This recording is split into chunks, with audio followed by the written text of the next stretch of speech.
अगर मैं आपसे कहूँ मैम कि मैं पावर ऑफ साइकोलॉजी जानना चाहती हूँ। आप अपने आप को लोगों के बीच में बांट सकते हैं। आप कहीं संकोच नहीं करते, निसंकोच सरलता के साथ आप लोगों से जुड़ सकते हैं, कनेक्शंस बिल्ड अप कर सकते हैं। मैम कौन से लोग ऐसे होते हैं जिनकी इंट्यूशन पावर बहुत तेज़ होती है? सुंदर सच्चे लोग, हम्म, तन से नहीं जो मन से सुंदर होते हैं, जो सच्चे होते हैं, जो आशावादी होते हैं, जो कर्मठ होते हैं, परिश्रमी होते हैं, कुछ करने की भावना रखते हैं, जो त्याग से भी भरे होते हैं, जो जो वो कहते हैं ना, करुणा का एहसास उनमें होता है, जो किसी के दर्द की अनुभूति कर सकते हैं। सिंपैथी और एम्पैथी में बड़ा फर्क होता है। बाहर मेरे को झांकना है तो होशो हवास में पूरी तरह से सचेत होके झांकना है ना, तो दूसरों के पैटर्न्स को भी तो समझना है ना। फिर किस मोड़ पे रुकना है और किस मोड़ से गुजर जाना है, ये भी तो आना होगा ना। पहले दूरदर्शन देखा करते थे, थोड़े बहुत चैनल्स में देखा करते थे, अब चैनल्स भी उतने हैं और उतने यूट्यूब्स भी हैं, और OTT प्लेटफॉर्म पे कोई फिल्म भी देखूंगी, फिर मैं एक डॉक्यूमेंट्री फिल्म भी देखूंगी, फिर मैं कुछ रील्स भी देखूंगी, तो मेरे जीवन में यही सब चलता चला जाएगा। तो मैं एक्चुअल में एक इंसान के साथ कब जुड़ूंगी और इंसान को कैसे देखूंगी?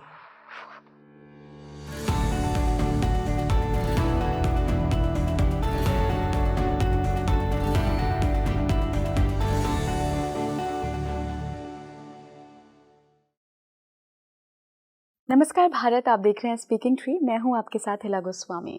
आप पॉडकास्ट को पूरा देखें उससे पहले मैं आपको खुद ही बताना चाहूँगी कि ये बिल्कुल नया सब्जेक्ट है। आज हम साइकोलॉजी पर बात कर रहे हैं कि ह्यूमन ब्रेन, विचार, आपका सबकॉन्शियस माइंड कैसे काम करता है, क्या होता है, पावर ऑफ साइकोलॉजी क्या है, इंट्यूशन पावर जो हम अक्सर फील करते हैं, हमें अनुभव होते हैं, उसके पीछे का विज्ञान क्या है, साइकोलॉजी इंट्यूशन को कैसे देखती है। हमने कुछ केसेस भी डिस्कस करे हैं, कुछ आम समस्याएं भी आपके डिस्कस करी हैं कि हमारे साथ कोई चीज़ अगर पैटर्न में हो रही है तो वो क्यों हो रही है, उसके पीछे की साइकोलॉजी क्या है।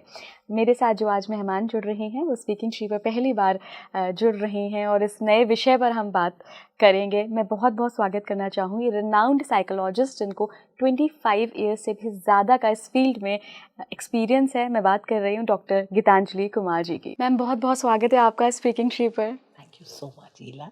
आज ये मेरा पहला एक्सपीरियंस है जब मैं किसी साइकोलॉजिस्ट से बात कर रही हूँ, वो भी इतने साल के एक्सपीरियंस आप रखती हैं, इतने लोगों को गाइड कर चुकी हैं। तो मैम मैं अपने लिए भी और मेरे दर्शक इस टॉपिक से, साइकोलॉजी से आज पहली बार इंट्रोड्यूस होंगे, मैं उनके लिए भी पूछना चाहती हूँ, सबसे ब्यूटीफुल चीज़ आपको साइकोलॉजी में क्या लगती है? साइकोलॉजी एक उम्मीद से जुड़ता है। साइकोलॉजी आपको ज़िंदगी की तरफ एक सूरजमुखी के फूल की तरह नज़र आता है। जैसे सूरजमुखी का फूल सूरज को देख के उसकी तरफ चलता चला जाता है, साइकोलॉजी भी ज़िंदगी की तरफ चलती चली जाती है और खिला रहता है। जैसे सूरजमुखी, वैसे साइकोलॉजी एक व्यक्ति, साइकोलॉजी की पढ़ाई करने वाले व्यक्ति शायद उसी तरीके से खिले रहते हैं और दूसरों को खिलने में मदद करते हैं। मुझे यही उसकी खूबसूरती लगती है। जो जापानीज थॉट है ना, इकागाई का, the cracks are good because that's where you can design something. तो हर व्यक्ति में कुछ अच्छा है, बहुत अच्छा है, और उसके अच्छे को अच्छे बना के बाहर लाना, उसके अच्छे को बाहर दिखला देना, वो एक साइकोलॉजिस्ट करता है, अगर उसको वो व्यक्ति करने दे तो। बिल्कुल मैम, आज का विषय मैंने रखा है इंट्यूशन को हम साइकोलॉजी की नज़र से समझेंगे। उस पर आने से पहले मैं थोड़ा और साइकोलॉजी में घुसना चाहती हूँ। जनरली हम देखते हैं दो ब्रांचेज हैं, एक साइकेट्रिस्ट जो डॉक्टर हैं, एक साइकोलॉजिस्ट जो आपने कहा कि सूरजमुखी के जैसे खिले रहते हैं, कंपैशन होता है, करुणा होता है उनमें। तो एक व्यक्ति कैसे पहचाने कि मुझे साइकोलॉजिस्ट की ज़रूरत है या मुझे साइकेट्रिस्ट की ज़रूरत है? देखिए इला, वैसे ये सवाल बहुत ही महत्वपूर्ण सवाल है। अक्सर लोग इस सवाल में खो जाते हैं और इस कंफ्यूजन में और भय में किसी के पास भी नहीं जाते। जब तक आपके मन में कुछ कुतूहल है, वो कुतूहल आपके अंदर ही चक्की चला रहा है, आपके रोज़मर्रा के दिनचर्या को ज़्यादा इफ़ेक्ट नहीं कर रहा, आपके इर्द गिर्द के लोगों को कोई तकलीफ़ नहीं दे रहा है, तो तो आपके कोतूहल को आप एक साइकोलॉजिस्ट के साथ शेयर कर सकते हैं। जब वो आपके दिनचर्या को, आपकी रूटीन्स को, आपके मन को, आपकी भूख प्यास को, वो जो हमारे ज़िंदा रहने के पैरामीटर्स हैं उनको इफ़ेक्ट करने लग जाता है, या आपके इर्द गिर्द जो लोग हैं, आपकी family, care givers, work place के लोग, उन तक आपकी तकलीफ बनने लग जाती है, आपकी तकलीफ ट्रैवल करती है वहाँ तक और वो लोग भी इफ़ेक्ट होने लग जाते हैं, तब शायद साइकियाट्रिस्ट की ज़रूरत पड़ती है। मैम आजकल 2-3 चीज़ें हैं जो बहुत लोग फेस कर रहे हैं और वो अपने अंदर, क्योंकि अब लोगों में थोड़ी अवेयरनेस आ गई है तो वो महसूस करते हैं। एक तो उन्हें वैलिडेशन बहुत चाहिए कि सामने वाला मेरे बारे में कब अच्छा बोलेगा, अच्छा बोल क्यों नहीं रहा है, वैलिडेट कर दे उन्हें। दूसरा ईर्ष्या का भाव कि यार मैं तो आगे बढ़ रहा हूँ, ये भी साथ में क्यों आगे बढ़ रहा है। तीसरा द्वेष का भाव। ऐसे बहुत सारे भाव हैं जिनसे हम डे टू डे रूटीन में देखते हैं कि हम उनके अंदर इंडल्ज हो गए हैं। तो इन सारी चीज़ों से डील करने के लिए, इन सारे इमोशंस फीलिंग से डील करने के लिए क्या साइकोलॉजिस्ट या साइकोलॉजी हमें हेल्प कर सकती है? डेफिनेटली कर सकती ईला। अ, एक व्यक्ति ईर्ष्या का भाव रखता क्यों है? हम्म, मुझे उसकी सुख से हम्म, तकलीफ हो रही है, उसके सुख से मैं दुखी हो रहा हूँ, अपने दुख से मैं दुखी नहीं हो रहा, तो ये मेरा भाव क्यों है मेरे अंदर? कोई महरूमी है, कोई किस्म का पास्ट एक्सपीरियंस है, या बदले की भावना है, क्या है? इसकी वजह होगी ना कोई ना कोई। तो ये वजहों को समझना और इन्हें दूर करना, ताकि उस व्यक्ति के मन हृदय से ये ईर्ष्या का भाव निकल सके, और वो जो कहते हैं ना, ये जो दाग है, ये दाग धुल सके।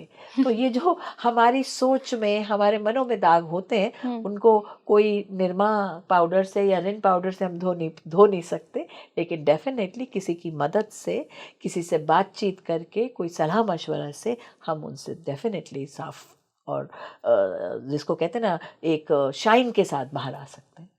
अगर मैं आपसे कहूँ मैम कि मैं पावर ऑफ साइकोलॉजी जानना चाहती हूँ, तो क्या बातें होंगी? क्या पावर है साइकोलॉजी को समझना, उससे खुद को हील करना? पता नहीं इला, मैंने कभी इसको इस तरीके से नहीं देखा कि साइकोलॉजी में कोई पावर है। मैं तो ये मानती हूँ कि आप जुड़े रहते हैं, आप अपने आप को लोगों के बीच में बांट सकते हैं, आप कहीं संकोच नहीं करते, निसंकोच सरलता के साथ आप लोगों से जुड़ सकते हैं, कनेक्शंस बिल्डअप कर सकते हैं।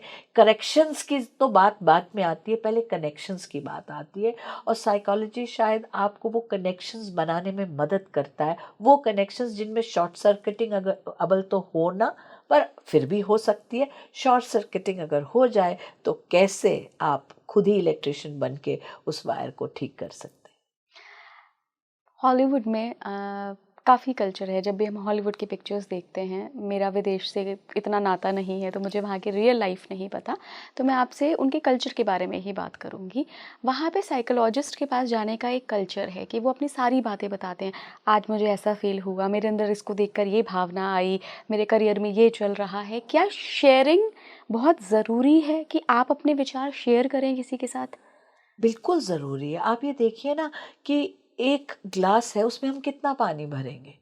एक कैपेसिटी है ना, उसके बाद तो उसने ओवरफ्लो करना है। अब वो ओवरफ्लो करके एक ड्रेन में चला जाए, या हम उसकी रिसाइक्लिंग का कोई कॉन्सेप्ट बना दें। और आज आज के ज़माने में जहाँ जहाँ पर हम सस्टेनेबिलिटी की बात करते हैं, कंजर्वेशन ऑफ रिसोर्सेज की बात कर रहे हैं, तो हम कह रहे हैं ना कि हमें रिसाइक्लिंग करनी चाहिए। तो इसी तरीके से हमारे जो विचार हैं उनकी रिसाइकलिंग भी होनी ज़रूरी है, कि अच्छे कौन से हैं, ख़राब कौन से हैं, कौन से गार्बेज बिन में जाने वाले हैं, कौन से मेरे डिस्टॉर्टेड है जिनको सही करना है, और कहीं ना कहीं कोई चीज़ है जो मेरे काम की नहीं है, शायद किसी और के काम की है, या मैं इससे सोच रहा हूँ ये मेरे काम की नहीं है, तो जब मैं किसी से इसका किसी के सामने इसको एक्सप्रेस करता हूँ तो वो मुझे इसमें से मेरे काम की चीज़ निकाल के दिखा देते हैं। तो शेयरिंग तो डेफिनेटली ज़रूरी है। और यहाँ पर मैं ये कहूँगी कि पहले जैसे हम घरों में बड़ों के साथ बैठ के बात नहीं करते थे।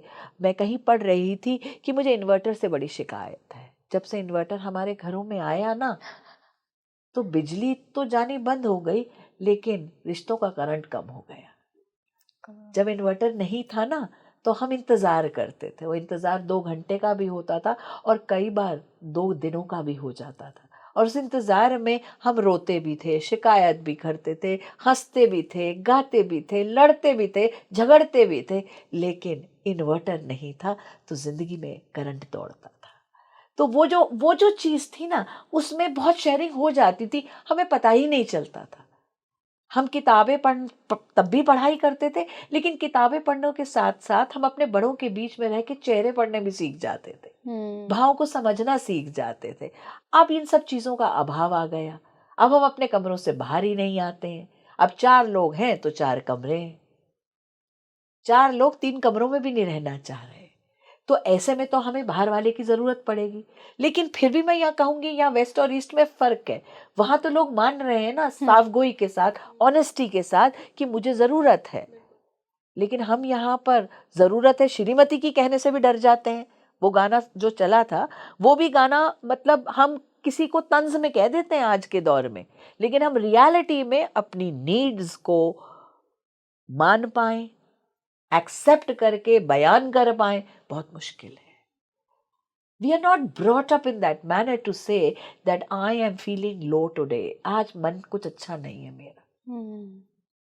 और मैं जहाँ से अपना करियर शुरू हुआ है, तो मुझे भी नहीं लगता था, जब मैं उस टाइम पर एफएम चला करता था, एफएम पे मैं एक जिनको मैं आइडलाइज करती हूँ, डॉक्टर अरुणा ब्रूटा, उनको मैं सुना करती थी। वो एफएम पे सवालों के जवाब दिया करती थी। लोग अपने छोटे छोटे से सवाल कि मुझे बहुत गुस्सा आता है, मैं बाद में बड़ा पछताती हूँ, मेरे रिश्तों में कड़वाहटें आ रही हैं, तो वो छोटे छोटे से टोटके दिया करती थी। लेकिन सबसे ज़्यादा उनकी आवाज में के रस से एक उम्मीद बनती थी कि अभी भी कुछ नहीं बिगड़ा, सब ठीक हो जाएगा। और मैं उनके उस प्रोग्राम को सुनती थी और सोचती थी, क्या कभी मैं भी ऐसे बोल पाऊंगी, क्या मैं कभी ऐसा कर पाऊंगी। So that was the first introduction to a professional usage of this study और सब्जेक्ट। लेकिन बाहर ऐसा नहीं है, बाहर सब मान लेते हैं। लेकिन मैं कहती हूँ कि मैंने जो आइडियलाइज किया और आज मैं जहाँ हूँ, थोड़े से ही कदम हमने चले। अभी भी मेरे पास आने वाले लोग डर के आते हैं, छुपा के आते हैं, या आना ही नहीं चाहते हैं। जरूरत है लेकिन पुश कर रहे हैं अपनी जरूरत को। भाई दांत में दर्द है तो हम डेंटिस्ट के पास जा रहे हैं, ठीक से नहीं दिखाई दे रहा, धुंधला दिखाई दे रहा है तो आंखों के स्पेशलिस्ट के पास जा रहे हैं। तो जब दिल में दर्द है, मैं तो कहती हूँ, जब आपको कुछ भारी लग रहा है, कुछ समझ में नहीं आ रहा, कुछ कंफ्यूजन्स हो रही हैं, कुछ लो फीलिंग है, उदासी है, तो आ जाइए ना हमारे पास। बिल्कुल मैम। मैम आज का जो विषय है मैं उस पर आपको लेकर आना चाहूँगी, इंट्यूशन। जनरली हम इंट्यूशन के बारे में जब भी बात करते हैं तो हम भविष्य देखने का दावा करते हैं कि हमें कुछ कुछ पता चल जा रहा है, या एक गट फीलिंग बोल दीजिए। साइकोलॉजी इंट्यूशन को कैसे देखती है? साइकोलॉजी इंट्यूशन को कैसे देखती है, तो मैं तो यही कहूँगी कि एक आपके अंदर की एक आवाज़ है, सबकॉन्शियस माइंड की। वो सबकॉन्शियस माइंड की आवाज़ भी कॉन्शियस माइंड से सबकॉन्शियस माइंड में जाती है। अच्छा। मैं दुनिया को पॉजिटिव देखती हूँ, मैं लोगों को किस नज़र से देखती हूँ, वही मेरा भाव बनता है। वही भाव मेरा सबकॉन्शियस माइंड एब्जॉर्ब करता है, और एब्जॉर्ब करते करते करते करते फिर एक दिन मेरे कॉन्शियस माइंड को दे देता है वो सोच। और जब हम लोगों के साथ जुड़ते हैं, तो लोगों के साथ हमारा कनेक्शन बनता है, तो वो कनेक्शन की जो स्ट्रेंथ है, वो हमारे अंदर इन विचारों की स्ट्रेंथ भी बनती है।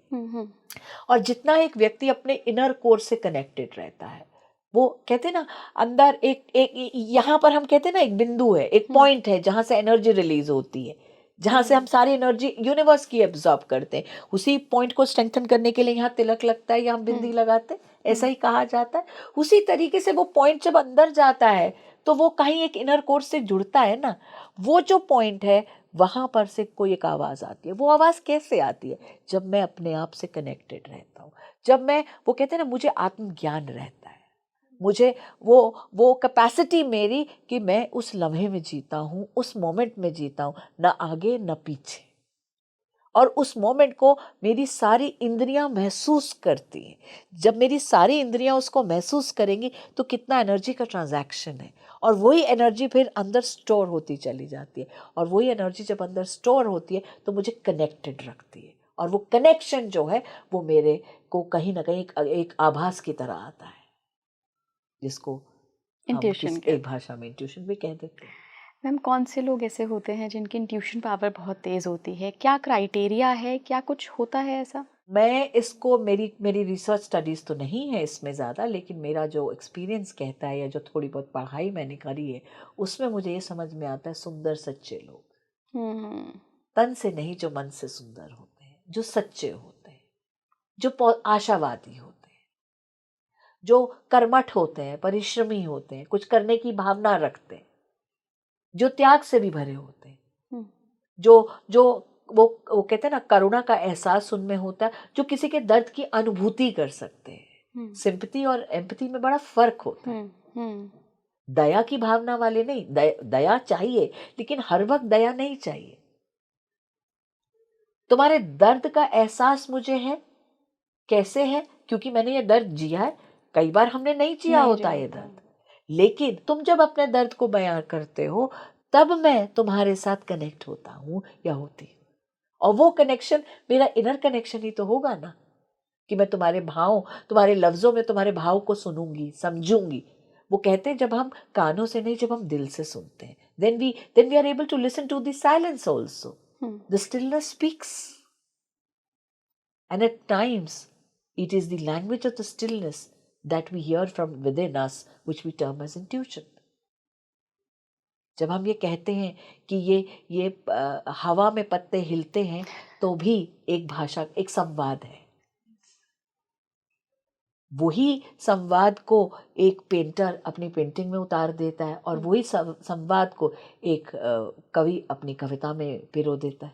मैम, फिर हम कैसे पहचानें कि मान लीजिए हम सच्चे हैं, सरल हैं, एम्पैथ हैं, बहुत अच्छे दिल के हैं, कोई एक बार बार इंट्यूशन आ रही है, चाहे वो किसी व्यक्ति के प्रति हो, किसी सिचुएशन के प्रति हो, तो हम ये जज कैसे करें कि मैं अपनी इंट्यूशन देखूं या मैं वो नोट्स बनाऊं कि प्रो एंड कॉन्स क्या हैं, मुझे इंट्यूशन क्यों आ रही है, क्या ये मेरे लिए सही है भी या नहीं? तो इंट्यूशन को कब वैल्यू देनी चाहिए?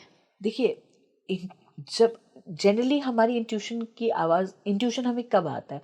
When we are at a cross road, when we are unable to decide. Definitely जब डिसीजन मेकिंग डिफिकल्ट हो रहा है, तो ये तोल मोल तो हम पहले ही कर चुके हुए हैं ना।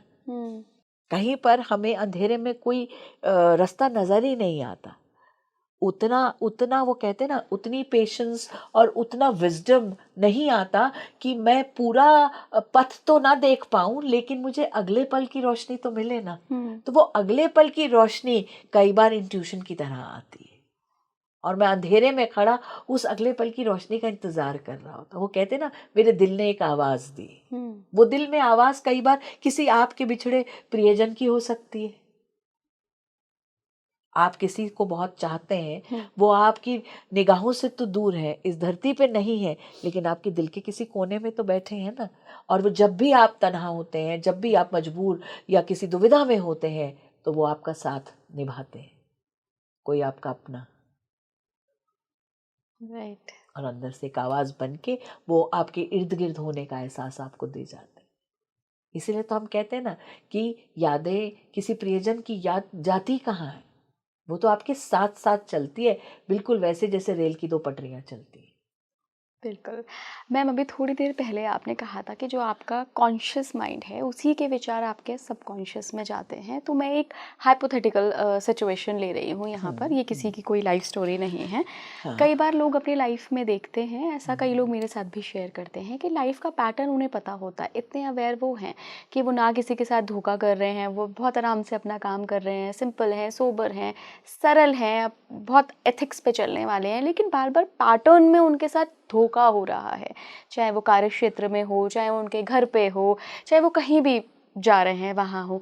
तो ये क्या कारण है? इसका कारण क्या हो सकता है? इसकी साइकोलॉजी को मैं समझना चाह रही हूँ। देखिए, पहले मैं अंदर झांकती हूँ और फिर मैं बाहर ताकती हूँ। तो जब मैंने अंदर झांका और मैंने सब कुछ सेट कर दिया, फिर मैं बाहर झांक रही हूँ ना। तो बाहर मेरे को झांकना है तो होशो हवास में पूरी तरह से सचेत होके झांकना है ना। तो दूसरों के पैटर्न्स को भी तो समझना है ना। फिर किस मोड़ पे रुकना है और किस मोड़ से गुजर जाना है। ये भी तो आना होगा ना। राइट।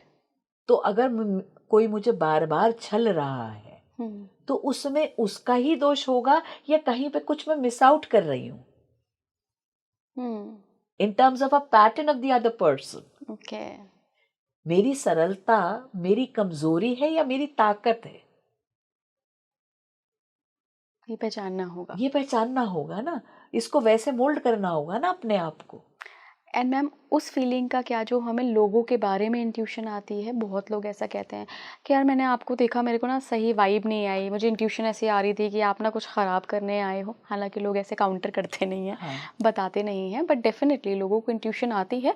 और कई बार मैं भी ये महसूस करती हूँ कि मैं किसी को देखा, वो कुछ बोल रहा है तो मुझे एक इंट्यूशन आ गई कि यार ये ना इस पर्पज़ से बोल रहा है। क्या वो इंट्यूशन है या मैंने उनके बिहेवियर को, उनकी बातचीत को देख के एक अंदाज़ा लगा लिया सिर्फ? दोनों बातें हो सकती है ना, क्योंकि जो जो महसूस कर रहा है वो कितना कितना गहराई से अपने अंदर जुड़ा हुआ है, कनेक्टेड है, ये तो वही जानता है। कई बार मैं अपनी मैं से ही बाहर नहीं आता, मुझे ये वहम रहता है कि मैं अहम हूं, तो मैं अपने इस वहम से किसी को अहम मानता ही नहीं हूं। अब ऐसे को मैं अपने वहम को, अपने अहम को मैं इंट्यूशन का नाम भी दे सकती हूँ। और जिसको जो जेन्युइन है तो वो दूसरे को तकलीफ तो नहीं देंगे ना। अपने आप को बचाने का एक रिस्पॉन्सिबिलिटी है, लेकिन दूसरे को तकलीफ पहुंचा के अपने आप को बचाने की तो नहीं है ना। PLR के बारे में मैम आप क्या कहेंगे? मुझे कम ही इसके बारे में ज्ञान है, इन सेंस की ना मैं ये प्रैक्टिस करती हूँ और मैंने बहुत ज़्यादा इन चीज़ों पे मैं गौर कम करती हूँ, क्योंकि मेरा कॉन्फिडेंस नहीं आता। करने वाले लोग कर रहे हैं बहुत ज़्यादा, मेरा कॉन्फिडेंस इसमें कम रहता है। मैं साइकोलॉजी के एज अ साइकोलॉजिस्ट आपका पर्सपेक्टिव जानना चाहती हूँ कि क्या वाकई सबकॉन्शियस माइंड में हमारे पुराने जन्मों की यात्रा हिडन रहती है मेमोरी के रूप में? साइंस क्या कहता है? देखिए इसमें बहुत रिसर्च चल, ये ऑन गोइंग रिसर्च स्टडीज हैं, तो हम कहीं पर भी फाइनलिटी पे तो पहुंचे ही नहीं। तो ऐसे में एक अल्टीमेट आंसर कह देना तो बहुत ही मुश्किल हो जाएगा। और कई बार क्या होता है ना, अज्जल गगरियां जब छलकती हैं ना तो सैलाब आ जाते हैं। तो मैं वो सैलाब लाने से थोड़ा सा कतराती हूँ। जो चीज़ नज़र आ रही है, समझ में आ रही है, पास्ट लाइफ की वजह से मेरी ज़िंदगी ऐसी है आज, चलिए मान लिया आप कह रहे हैं, आपने पढ़ाई करी है, लेकिन अब मुझे क्या करना है वो तो आज ही तय करना है ना मुझे। मेरे पिछले जन्म के कर्मा थे जी, मुझे इस जन्म में दुख मिल गया, अब इस दुख का करना क्या है? इस दुख के साथ जीवन को दुखी होकर जीना है कि इस दुख के साथ इस तरीके से जीना है कि मैं दुखी इतनी ना रहूं? वो तो फिर इसी जन्म में करना है ना, फिर तो पास्ट लाइफ वाला कुछ नहीं चलेगा ना, फिर तो प्रेजेंट लाइफ की बैलेंस स्टेटमेंट बनानी है हमें। तो मेरा फोकस वहां रहता है। मैम साइकोलॉजी से रिलेटेड सबसे ज़्यादा प्रॉब्लम आजकल क्या देख रही हैं आपके लोग फेस कर रहे हैं, आपके पास आ रहे हैं या कहीं और जा रहे हैं? देखिए मेंटल हेल्थ एक मुद्दा है, और मेंटल हेल्थ एक बहुत अम्ब्रेला सा ब्रॉड सा टर्म है। मेंटल हेल्थ सभी की डिस्टर्ब है, हम सबकी डिस्टर्ब हो जाती है। अब हमारी सिचुएशनल सर्कमस्टेंशियल डिस्टर्ब रहती है, या कुछ लाइफस्टाइल्स इस तरीके के हो गए कि हम हमेशा ही स्ट्रेस में रह रहे हैं। भीड़ में भी तन्हा है आदमी, यूं तो बेशुमार आदमी है इर्द गिर्द आपके, फॉलोअर्स मेरे 50,000 हैं, लेकिन फिर भी मैं अकेली हूँ।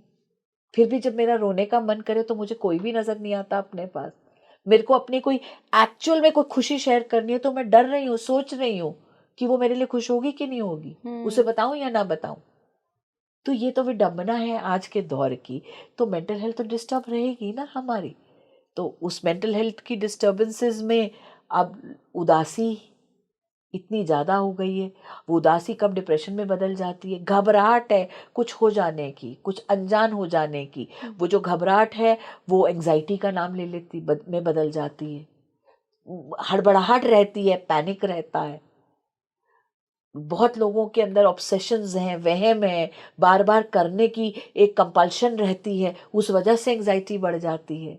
और जितना आजकल हम टेक्नोलॉजी के साथ जुड़ने लग गए हैं, भाई पहले दूरदर्शन देखा करते थे थोड़े बहुत चैनल्स में देखा करते थे, अब चैनल्स भी उतने हैं और उतने यूट्यूब्स भी हैं और उतना सब कुछ। अब स्पीकिंग ट्री भी मैं देखूंगी, है ना, फिर मैं एक ओटीटी प्लेटफॉर्म पे कोई फिल्म भी देखूंगी, फिर मैं एक डॉक्यूमेंट्री फिल्म भी देखूंगी, फिर मैं कुछ रील्स भी देखूंगी।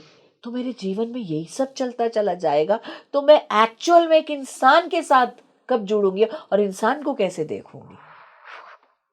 तो मुझे दोस्त बनाने नहीं आ रहे, मुझे बात करनी ही नहीं आ रही, क्योंकि हाउ आर यू का जवाब मैं कैसे दे रही हूँ? एक इमोजी ढूंढती हूँ, एक मेम ढूंढती हूँ। सही कह रहे हैं मैम आप। गुफ्तगू करने के लिए मौजू कहाँ है? बात से बात बनती है। आपने मुझसे यही कहा ना कि आपकी बात से मैं बात करूंगी मैम, लेकिन आज बात से बात करने का तरीका कहाँ आता है हम सबको? ये तौर तरीके ही तो हम भूल गए कि अब हमें जीवन का सलीका सीखने के लिए आर्ट ऑफ लिविंग के कोर्सेज ज्वाइन करने पड़ रहे हैं। ये सब जब हमने हमने प्रोग्रेस और डेवलपमेंट के नाम पे बहुत कुछ अच्छा कर लिया, लेकिन बहुत कुछ अच्छा हमसे चला भी गया है और उसे वापस लाना बड़ा जरूरी है, क्योंकि अब हम बैठ के चीजों को आराम से करना ही नहीं चाह रहे। अभी पर 2-3 दिन पहले की बात है कि अब वो कहते हैं कि लंदन में मेट्रो में किसी ने हाथ से चावल खाए, एक इंडियन ओरिजिन की बच्ची ने, और उसकी रील बन गई और हाय तौबा भी हो रही है कि this is what are these are no manners, nothing this and that. अब पूरा एक प्रोग्राम आ गया जिसमें उन्होंने साइंटिफिक रीजंस बताए कि हाथ के खाने से आपकी सब इंद्रियां इन्वॉल्व हो रही हैं, टेस्ट बड्स कैसे आपके एक्टिवेटेड रह रहे हैं। तो अब हम कहाँ कर रहे हैं ये चीजें? बच्चों को खाना खिलाने के लिए पहले माँ जुड़ती थी, अब माँ कामकाजी महिला है, तो माँ ने क्या करा? माँ ने किसी की हेल्प ले ली। अब वो जिसकी हेल्प ले ली, पहले भी हेल्प लेते थे, पहले नानी दादी की हेल्प हुआ होती करती थी, कोई बुआ होती थी, कोई आंटी तब भी हुआ करती थी, लेकिन तब मोबाइल पे कहानियां नहीं चलती थी ना। कहानियां आप और मैं, एक इंसान सुनाता था, जिसमें जब वो इंसान कहानी सुनाता था तो बच्चा कहानी के साथ चेहरे पे भावनाओं के उतार चढ़ाव को सुनता और देखता था, समझ पाता था कि भाव कैसे व्यक्त किए जाते हैं। We are missing out on all these things. तभी तो बच्चे आज के दौर में, जब हम अखबारों में पढ़ते हैं या दुनिया में लोगों से सुनते हैं कि लोगों की भावनाएं ही खत्म हो गई हैं, लोग कुछ महसूस ही नहीं करते, इतने टुकड़े टुकड़ा काट दिया, मोहब्बत कहाँ गई, प्यार है ही नहीं, लोगों की फीलिंग्स ही नहीं है, वो फीलिंग को फील कैसे करते हैं, ये लेसन तो कहीं खो गया है। अब हम उसको पाठ्यक्रम में लाने की कोशिश कर रहे हैं सोशियो इमोशनल लर्निंग के कॉन्सेप्ट से। जिंदगी के ताने बाने में ये धागा ऐसे खोया है कि अब हम जितना मर्जी सिलते चले जाएं, जितना मर्जी हम ये वो कहते हैं ना, इसको भरने की कोशिश करें, लेकिन ये नहीं भरा जा रहा। हम क्या कारण है, हम रुक के देखते ही नहीं है। मैं आपको सच बताऊं, अभी आपसे इतनी सारी बातें करने के बाद मुझे भी ऐसा लग रहा है कि यार मैं घर जाती हूँ या सुबह उठती हूँ तो सबसे पहले हम ये सोचते हैं कि यार टाइम क्या हुआ है, सबसे पहले फ़ोन की तरफ भागते हैं। आजकल घड़ियां भी गायब हो गई हैं, फ़ोन ही सब कुछ हो गया है, हमारे पास समय ही नहीं है मैम रुक कर देखने का कि क्या गलत हो रहा है। ये गैजेट्स बनाने वाले लोगों ने अपने घर के बच्चों को फोन नहीं दिए हुए अपने घर के बच्चों के फोन बैन है। बहुत सारे घरों में अब ये रूल्स उन्होंने बना लिए कि भाई घर के एक कमरे में सबके फोन रहेंगे। हमें वही डिक्टोरियल पॉलिसीज लानी पड़ रही है। बहुत सारी कंट्रीज ने बच्चों का इंटरनेट पे आने को एक उम्र के साथ जोड़ दिया है ना। अभी हम इंडिया में वो सब नहीं कर रहे, लेकिन कहीं ना कहीं शायद हमें करना पड़ जाएगा, बिकॉज हमारी गर्दनें झुकने लग गई हैं। आप ये देखिए कि जो हम सीना तान के चलते थे, आंख से आंख मिला के चलते थे, अब तो शायद हमारा सैनिक ही वैसे चलता है क्योंकि उसे ट्रेनिंग दी जाती है। अदरवाइज तो सब झुक के चल रहे हैं, बिना वजह झुकते चले जा रहे हैं। जहां झुकना है वहां झुके ना, वहां पे तनने की कोशिश करते हैं, ना तन पाते हैं और ना झुक पाते हैं वहां पर, और यहां झुकते चले जा रहे हैं। रीढ़ की हड्डी कमजोर होती जा रही है, शरीर की भी रीढ़ की हड्डी कमजोर हो रही है और जीवन की रीढ़ की हड्डी भी कमजोर होती जा रही है, क्योंकि आपके सोचने समझने की क्षमता भी कॉम्प्रोमाइज हो रही है, पढ़ने की क्षमता, याद रखने की कैपेसिटी, आपकी फोकस, अटेंशन, आप ये देखिए, इतने लोग आपके ऑफिस में काम करते हैं, थोड़ी देर बाद उनको लगता है सब धुंधला है यार, बड़ा फॉगी सा लग रहा है, थोड़ी देर के लिए रेस्ट चाहिए। पहले नहीं हम कहते थे, पहले प्राणायाम करते थे, पहले हम सैरते थे, टहलते थे। अब अभी आपका लंच टाइम था, हम आ रहे थे तो हम देख रहे थे सब टूसम में खड़े हैं, थ्रीसम में खड़े हैं या अकेले खड़े हैं, सब फोन पे लगे हैं। बस में देख लीजिए, मेट्रो में ले लीजिए, पहले हम बसों में, मेट्रो में, रेलवे, बात करते ट्रेन हुए में बात चलते करते थे, थे। लोगों से बात करते थे, खाना भी साझा करते थे, और कहीं ना कहीं कोई दूर दराज के रिश्ते भी निकल आते थे। एक्चुअली में दुनिया गोल है, दुनिया कितनी छोटी है, उसका एहसास हमें अब 7 घंटे के एक रेल के सफर में हो जाया हो करता जाता था, बिल्कुल। और बरसों के रिश्ते बना लेते थे। राइट। अब तो होली दिवाली के मैसेजेस हैं, हम भेजते हैं और हम मानते हैं कि चलिए जी, हमारे खून के रिश्तों में भी गर्मी है। एक प्रॉब्लम जो सबके साथ है लगभग, फियर ऑफ अननोन, कि हमारी खुशी आज तो है, कल कुछ हो ना जाए, नज़र ना लग जाए, ये खुशी ख़त्म ना हो जाए, क्या ऐसा ही समय रहेगा कल भी, कल की चिंता, फियर ऑफ अननोन, इसके केसेस आते हैं आपके पास? बिल्कुल आते हैं, क्योंकि हम ये मान लेते हैं कि स्थिरता ही जीवन है, जबकि मूवमेंट जीवन है। राइट। और वक्त की यही एक, आप समझ लीजिए, खासियत है कि वक्त रुकता नहीं है, वक्त चलता रहता है। और इंसान अगर वक्त के साथ चलता रहे तो उसका फियर ऑफ अननोन कम होता चला जाएगा, क्योंकि लम्हा दर लम्हा वो उस अननोन में तो घुसता जा रहा है, वो अननोन नोन होता जा रहा है। सांसों के आने जाने के साथ, हर सांस के साथ एक अननोन नोन में बदल रहा है। लेकिन ये ऐसा मानना, जानकारी तो है, आपको भी है, मुझे भी है, लेकिन इसको जान लेना काफी नहीं है ना, इसको मानना है। और मानने के लिए आपके अंदर एक विश्वास खुद पर, और विश्वास किसी थर्ड पावर पर, एक एनर्जी पर, आपके इष्ट देवता पर, आप भगवान का नाम ले लें, आप जिसको भी मानते हैं, कहीं ना कहीं कोई विश्वास हमें चाहिए। तभी तो वो कहते हैं ना कि आप जिसको मानते हैं उसके आगे सरेंडर करना। भगवान, आप कोई व्यक्ति बीमार है इलाज के लिए, तो वो कहते हैं ना कि भैया डॉक्टर की दवा भी तब लगती है जब आप डॉक्टर के पास विश्वास के साथ जाते हैं। आपकी फीस के साथ जब आपका वो कहते हैं ना, आपकी आस्था जुड़ती है, बिल्कुल, तब दवा का असर होता है। ये होता है मैम, ये मैंने अपनी लाइफ में भी एक्सपीरियंस अब किया हम है। इसको साइंस में कहते हैं प्लेसीबो इफेक्ट भी कह देते हाँ, हैं। Placebo effect. चलिए, प्लेसीबो इफेक्ट भी कह लिया तो एक सोच ही तो है ना, घूम फिर के इला हम उस सोच पे आएंगे कि नजर जो है वो तभी बदलती है जब नजरिया बदलता है। सुख और दुख सिर्फ और सिर्फ आपके नजरिए की वजह से है।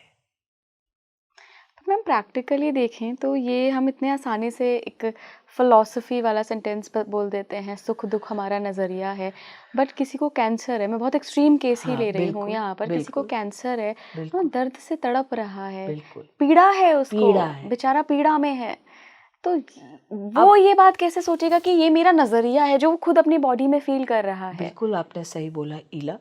अब वो व्यक्ति पीड़ा में है, बेबस है, लेकिन कहीं ना कहीं उस बेबस व्यक्ति को के पास ऑप्शन क्या है? उम्मीद रखना अपने डॉक्टर से इलाज के लिए। वो डॉक्टर की तरफ उम्मीद से देखता है, विश्वास से उसकी दवाई को खाता है। वो विश्वास उसको लम्हा दर लम्हा कुछ एनर्जी देता है। वो विश्वास से, वो उम्मीद और विश्वास से अपने प्रियजन से मिलता है, प्रियजन उसका माथा सहलाता है, उसका हाथ पकड़ता है, कुछ थोड़ा सा दर्द कम होगा, अभी दवाई दी है ना। तो आप ये समझे, एक माया जाल है जो बुना जाता है उस टाइम पर। जो होना है वो तो होगा ही होगा ना, लेकिन उस लम्हे को अगर हम उस लम्हे में ही मोमेंट में कनेक्टेड रहते हैं with that voice which comes from my loved one. एक बच्चा बहुत छोटा सा खेल रहा है अपनी बहन के साथ, ठीक है, लाइट चली जाती है कमरे में, अब वो बॉल खेल रहे हैं, बॉल जो है वो खिड़की से बाहर चली गई, अब बाहर अंधेरा है, बहन कहती है जाओ बॉल लेके आओ, वो कहता है मुझे अंधेरे से डर लगता है, मैं नहीं जाऊंगा, बहन उससे लड़ने लग जाती है। इतने में ही उनकी मम्मा आ जाती है, तो मम्मा उसको कहती है चलो आओ, दोनों चलते लेके आते। तो माँ का हाथ पकड़ते ही उसका डर गुल हो जाता है। तो कहीं ना कहीं एक विश्वास है। जब एक बच्चे को एक पिता उछालते हैं और बच्चा हंसता है, आप और मैं हंस पाएंगे? डर जाएंगे। लेकिन वो बच्चे का अपने पिता पर विश्वास है, फेथ है। और ये फेथ ही तो है कि जो एक पत्थर की मूरत को भगवान बना देता है। वो फेथ ही तो था शबरी क्या, कि राम आएंगे और मेरे बेर खाएंगे और मेरा जूठा बेर भी खा लेंगे। तो कहीं ना कहीं ये फेथ जो है, ये विश्वास के नाम पे हमारे अंदर जगता रहना चाहिए ना। ये दिए की जोत नहीं बुझ सकती है। तो मैम इस फेथ की साइकोलॉजी क्या है? क्योंकि बहुत सारे ऐसे लोग हैं जिनके अंदर ये फेथ नहीं होता है, और मैं मिल चुकी हूँ ऐसे लोगों से। जीवन के, वो कहते हैं ना, जीवन के सफर में कहीं ना कहीं उनका ये फेथ खो जाता है, क्योंकि जीवन के कुछ एक्सपीरियंसेस नेगेटिव होते हैं। किसके पास नहीं होते? लेकिन मैं अब, वो कहते ना कि मैं एक कमरे में बंद हूं या कमरे में हूं, और कमरे में खिड़की का की ग्रिल है और ग्रिल के बाहर एक गार्डन है, और उस कमरे में मेरे साथ एक और व्यक्ति बैठा है और दोनों ड्राइंग बना रहे हैं। एक ग्रिल की ड्राइंग बनाता है कि मुझे ये नजर आ रहा है, और दूसरा उस ग्रिल के बियॉन्ड आसमान और फूल बनाता है। मैं इस नजरिए की बात कर रही थी। दोनों ही अंदर बैठ के पेंटिंग कर रहे हैं। तो मैम ये नजरिया डेवलप भी किया जा सकता है? बिल्कुल किया जा सकता है। मेहनत करनी पड़ती है ना, क्योंकि अगर आपकी सोच वैसी नहीं है तो आपको लीक से हटना है ना। आपको अपने कंफर्ट जोन को एक्सटेंड करना है। वो सुबह कभी तो आएगी। छोटे छोटे टिप्स बता दीजिए मैम। अपने अंदर हम ये मान के देखिए, आपके इर्द गिर्द जो नेचर है, आपके इर्द गिर्द जो डे टू डे लाइफ है, ये हमें सिखाती है ना। हर रात के बाद सवेर होती है ना। और जब भी कभी हम इंद्रधनुष देखना चाहते हैं तो पहले बारिश का मजा लेंगे। ये सब चीजें नेचर ने हमारे इर्द गिर्द रखी हैं, यही बताने के लिए कि दुख के बाद सुख है, और सुख के बाद फिर कभी दुख भी आएगा। ये चक्का चलता चला जाएगा। जीवन चलने का नाम, चलते रहो सुबह शाम। हम खुश में इतने खुश हो जाएं और ये मान लें कि मेरा खुश कब मेरी मेरी मेरी खुशी का लम्हा कभी खत्म नहीं होना चाहिए। ये तो ज्यादती हुई ना। और वो जो हम रेजिलियंस की बात करते हैं कि हमारे अंदर वो कैपेसिटी तो हो कि हम दोनों भावों को जी सके। खट्टा, ये जिंदगी को हम खट्टी मीठी नहीं कहते। बहुत पहले एक पिक्चर आई थी, खट्टे मीठा। खट्टे मीठे। ये एक्चुअली में जीवन का सार है। स्वीट एंड सार, salt and paper, black and white.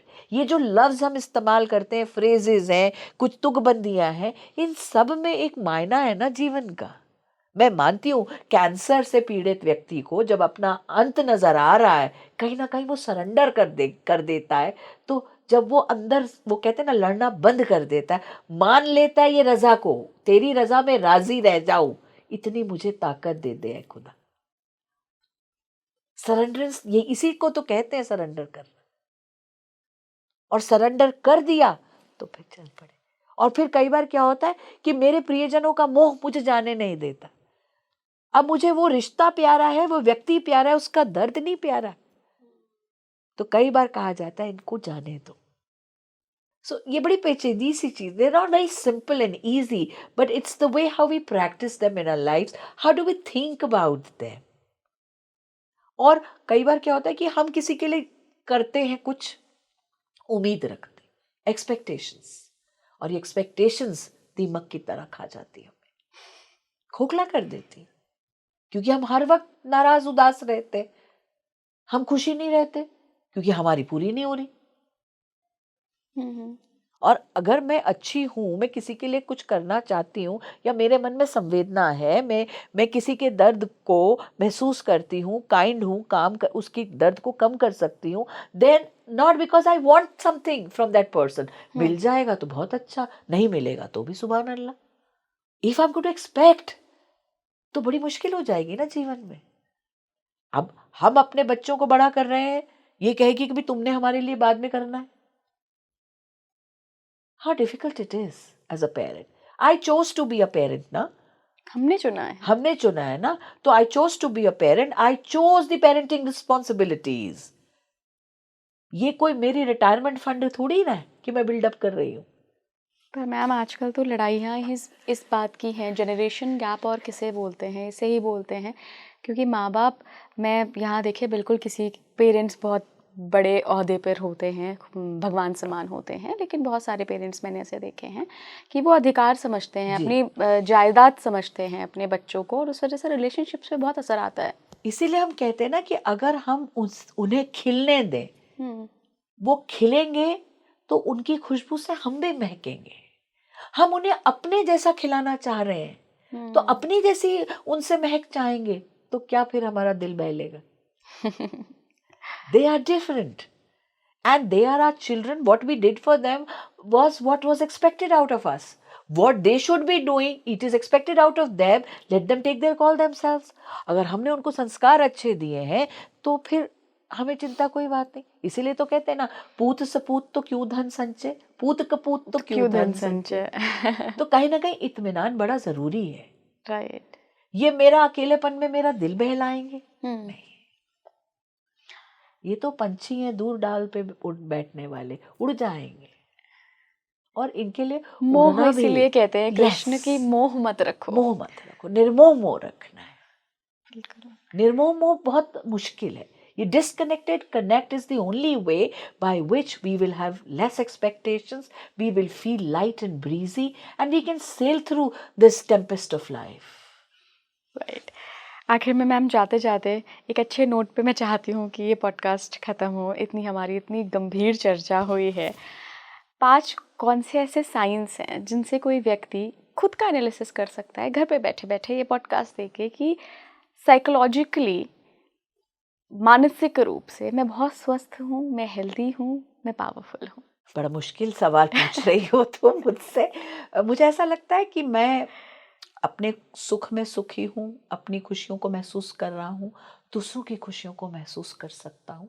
मैं होशो हवास में किसी को तकलीफ नहीं पहुँचा रहा। मैं अपनी भावनाओं को नियंत्रण कर सकता हूँ। I can regulate my emotions, and much before regulating, I can feel my emotions. I can express my emotions without affecting people, without bringing any risk to myself. अगर मैं ये सब कर पा रही हूँ तो फिर मेरे ख्याल से मैं ठीक से जी रही हूँ। और हाँ, साथ में मेरा एक हेल्दी लाइफस्टाइल है। मेरा सोना, जगना, खाना पीना, फिजिकल एक्टिविटी, अपने आप को धूप लगाना, ये सब मेरे जीवन के दिनचर्या का हिस्सा है। Then I am healthy. Perfect ma'am, मज़ा आ गया आपसे बात करके। काफ़ी सारे साइकोलॉजी से रिलेटेड भी हमारे क्वेश्चंस के, क्वेरीज के हल मिल गए, और जीवन से रिलेटेड भी। मुझे भी बहुत अच्छा लगा ईला आपसे बात करके। Thank you so much Ila. Thank you ma'am. देखिए, ये एक बिल्कुल नया विषय था मेरे लिए भी। अगर आपके मन में अभी भी कोई प्रश्न है तो आप कमेंट बॉक्स में भेज दीजिए। हम नेक्स्ट टाइम मैम के साथ जब भी जुड़ेंगे कोशिश करेंगे आपके प्रश्नों के उत्तर उनसे लेने की। बाकी आप मुझे कमेंट बॉक्स में बताते हुए जाइएगा कि आपको क्या लगता है, हमारे विचार हमारे जीवन में कितनी महत्ता रखते हैं, कैसे हमें बनाते हैं, आपकी साइकोलॉजी कैसी है, और जो मैम ने साइंस बताए, क्या आपके अंदर वो साइंस हैं, क्या आप उस व्यक्तित्व को रखते हैं? अगर हाँ तो कंग्रेचुलेशंस, आप मानसिक रूप से और फिजिकल रूप से बिल्कुल स्वस्थ हैं। जुड़े रहिए स्पीकिंग ट्री के साथ। नमस्कार।